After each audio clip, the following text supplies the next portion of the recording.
Olá pessoal, tudo bem? Sejam muito bem-vindos. O meu nome é Jones. Eu vou começar a nossa primeira aula do curso de Segurança do Trabalho, que é uma revisão daquilo que a gente viu em sala de aula antes da suspensão do calendário, que é a aula sobre as propriedades gerais da matéria. Inicialmente, vocês têm que pensar, né, que na verdade toda a matéria, desde estrelas, galáxias, planetas e até mesmo o seu corpo, o alimento que você consome, a roupa que você veste, é formada por átomos, né, que são essas estruturas aqui que têm um núcleo. Nesse núcleo contém nêutrons e prótons. Os nêutrons são partículas sem carga elétrica e os prótons são partículas com carga elétrica positiva. E os elétrons são partículas negativas de massa desprezível, ou seja, toda a massa do átomo está concentrada praticamente em seu núcleo. E o que define as propriedades de determinado átomo é o seu número de prótons. Então, se eu tenho dois átomos diferentes, um contendo dois prótons e outro contendo três prótons, cada um vai ter propriedades químicas diferentes. E o elemento químico é um conjunto de átomos que possuem o mesmo número de prótons. Então, se eu tenho dois elementos químicos com seis prótons, independente do número de elétrons e de nêutrons que eles possuem, eles constituem o mesmo elemento químico. Esses elementos eles são organizados na tabela periódica. Essa tabela periódica aqui ela é bem interessante, que ela mostra as aplicações de vários elementos químicos, né? Então, a gente tem aqui o nitrogênio, que é usado na fabricação de explosivos, o lítio, que é utilizado nas baterias de celulares, né? O bismuto, que é usado nos batons. Então, você tem aqui algumas aplicações. Eu vou deixar aqui um link na descrição do vídeo explicando, mostrando essa tabela periódica aqui com as aplicações dos elementos, né? Consultem, né, isso aí de forma opcional, tá certo? Então, os elementos químicos eles são organizados na tabela periódica. E esses elementos eles podem ser divididos em dois grandes grupos, os metais e os não metais. Os metais, eles são a maior parte dos elementos da tabela periódica. Eles apresentam brilho metálico, são bons condutores de calor e eletricidade. Eles possuem um alto ponto de fusão, um alto ponto de ebulição. A gente vai falar um pouquinho melhor de ponto de fusão e ebulição em breve nessa aula. Eles costumam ser sólidos, com exceção do mercúrio, e eles são maleáveis e rígidos. E os não metais, eles não apresentam brilho, eles são maus condutores de calor e eletricidade, possuem baixo ponto de fusão e ebulição, e normalmente são gases sólidos, com exceção do bromo, que é líquido. E os não metais, eles conseguem se fragmentar, ou seja, se você pega um não metal e parte ele, você vai quebrar ele em alguns pedacinhos. E o metal não, o metal se você cortar ele de alguma forma, ele vai manter aí algum formato, né? Enfim. Então a gente tem aqui alguns exemplos, né, de metais e ametais, né? Então temos aqui o sódio, o magnésio, que são metais. E aqui a gente tem o enxofre, fósforo, iodo, argônio, que são exemplos de ametais ou não metais, são sinônimos dessas duas palavras. E os átomos eles se ligam de duas formas principais. Ou eles formam moléculas, que é um conjunto discreto de átomos. Você percebe que um determinado formato você consegue contar quantos átomos estão ligados. Aqui no caso da água, por exemplo, você tem três, né, átomos aqui, dois de hidrogênio e um de oxigênio.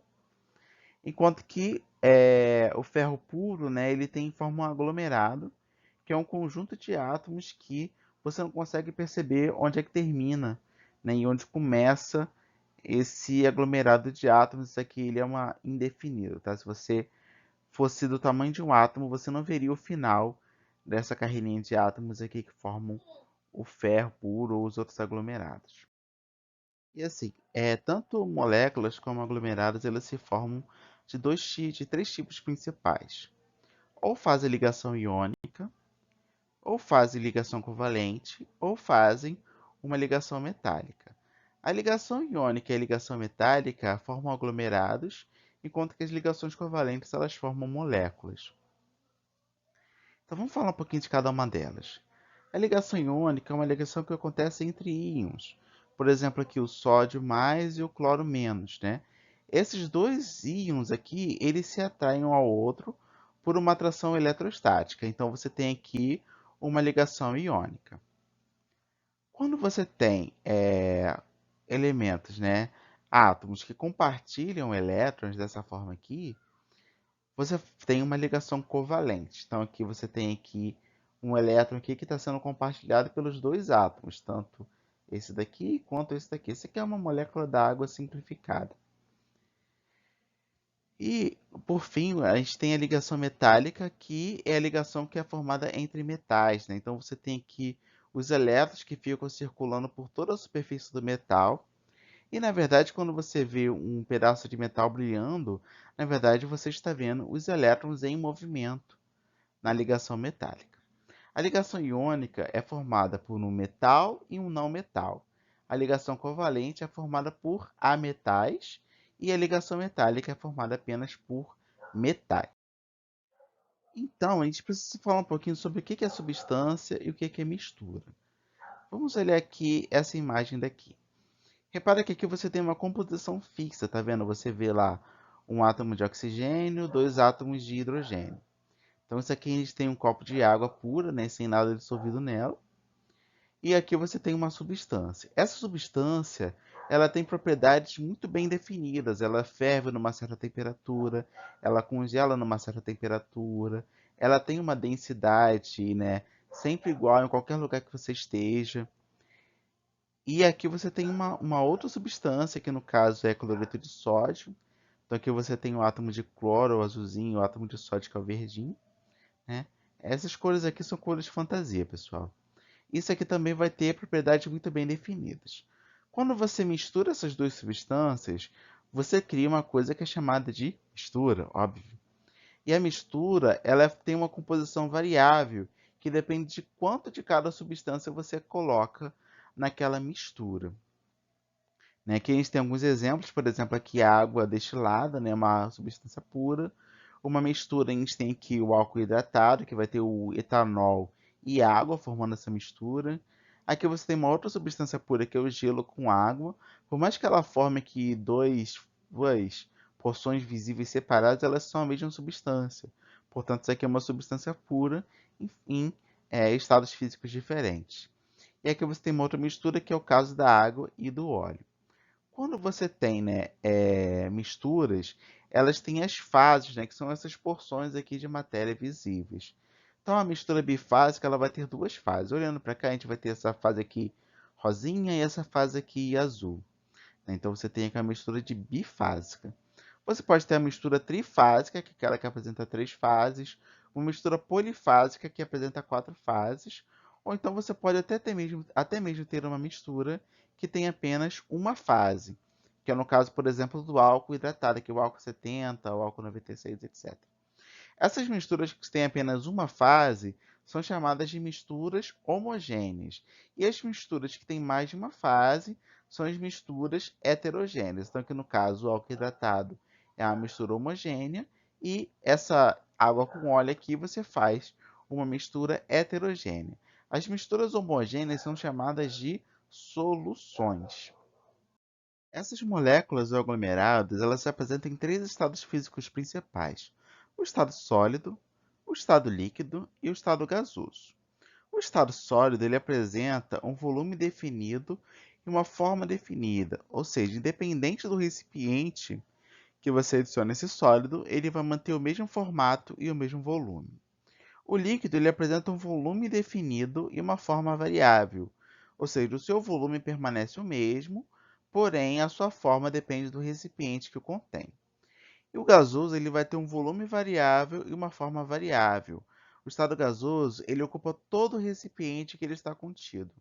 Por isso que quando alguém abre uma tangerina num canto da sala, você consegue sentir o cheiro a longas distâncias, porque todos os aromas eles estão no estado gasoso.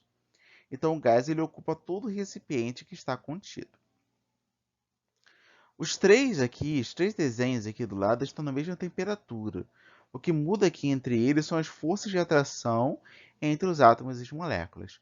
Então, o sólido tem uma alta força de atração entre as suas moléculas. O líquido ele tem uma força de atração um pouco mais fraca do que o sólido, mas ainda conserva, né, os átomos ou moléculas juntos. E o estado gasoso ele apresenta uma ligação, uma força de atração muito fraca, né, e isso faz com que as moléculas ou os átomos fiquem aí soltos naquele recipiente. E esses estados físicos, eles podem variar de acordo com o aumento ou a redução da temperatura. Então, você tem aqui, por exemplo, uma água aqui no caso, que está em estado sólido, gelo no caso. Se eu aumento a temperatura, se eu aqueço aquele gelo, esse gelo se torna água líquida.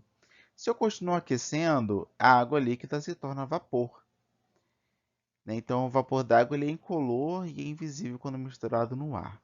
Se eu reduzo a temperatura, o meu vapor de água ele vai se tornar líquido. E se eu continuo reduzindo a temperatura, ele vai se tornar sólido, né? Então, esses nomes aqui são importantes vocês terem em mente. No caso aqui, a fusão do sólido para o líquido, a vaporização do líquido para o vapor, a condensação é o contrário, que é quando o vapor se torna líquido, e a solidificação é quando o líquido se torna sólido. Às vezes, as substâncias elas vão direto do estado sólido para o estado de vapor, que é o que acontece com o gelo seco, com a naftalina.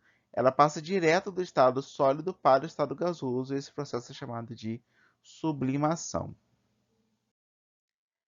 Caso você tenha, por exemplo, um sólido, né, e você vai aumentando a temperatura daquele sólido aos poucos, né, você obtém aqui duas temperaturas em que ocorrem essas mudanças de estado. É a temperatura de fusão e a temperatura de ebulição, ou ponto de fusão e ponto de ebulição. Aqui no caso da água, né, o ponto de fusão está em 0 graus Celsius e o ponto de ebulição está em 100 graus Celsius. Então, são essas duas temperaturas que a água passa de sólido para líquido e passa de líquido para vapor, né? Então, acima de 100 graus Celsius, a água é vapor. Entre 100 e 0 graus Celsius, a água é líquida. E abaixo de 0 graus Celsius, a água ela é sólida. Então, se eu tenho, por exemplo, aqui um ambiente cuja temperatura esteja, sei lá, 36 graus, 36 graus vai estar mais ou menos aqui, né? Então, aí você vai ter água no estado líquido. Agora, se a gente estiver na temperatura de menos 5 graus, menos 5 graus vai estar por aqui assim, né? Então, a nossa água vai estar no estado sólido. Então, de acordo com a temperatura do ambiente, você vai ter aí um estado físico diferente. Aqui no caso é o processo inverso, é a respiração de vapor, né? Tem aqui a condensação e a solidificação, porém as temperaturas são as mesmas, né, da ebulição e da fusão, né? Por isso que isso aqui ainda é considerado ponto de ebulição, isso aqui ainda é considerado ponto de fusão.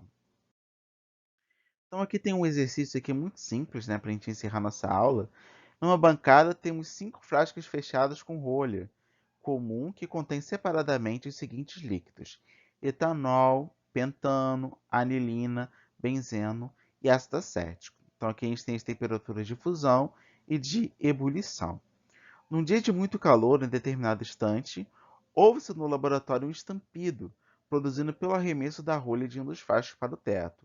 De qual dos frascos foi arremessada a rolha? Então vamos estipular aqui uma temperatura. Vamos dizer que Rio 40 graus, a gente está numa temperatura de 40 graus, um dia de muito calor, né? Como está dizendo aqui. Qual desses frascos aqui, qual desses líquidos aqui vai estar no estado gasoso a essa temperatura? Por que é importante saber qual desses líquidos vai estar no estado gasoso? Porque esse estampido, esse arremesso da rolha, ele foi provocado pelo aumento da pressão dentro do recipiente que contém líquido. E esse aumento na pressão foi feita pela passagem, né, do líquido do estado líquido para o estado de vapor, para o estado gasoso. Então a gente tem que procurar aqui qual desses líquidos passa para o estado gasoso em temperaturas de muito calor, né? Observando aqui atentamente, né, a gente observa que o pentano ele tem uma temperatura de ebulição de 36 graus Celsius. Ou seja, numa temperatura de 40 graus Celsius, o pentano ele estará no seu estado gasoso. Portanto, é esse daqui que é a substância que teve sua rolha arremessada num dia de muito calor. E observando aqui os outros, vocês vão perceber que as temperaturas de ebulição são valores bem acima, né, de um valor do dia de muito calor. Aqui no caso a gente tem 78 graus, 180 graus, etc. Então é isso, pessoal. Espero que vocês tenham aprendido. Qualquer dúvida me procurem, tá certo? Um grande abraço e até mais.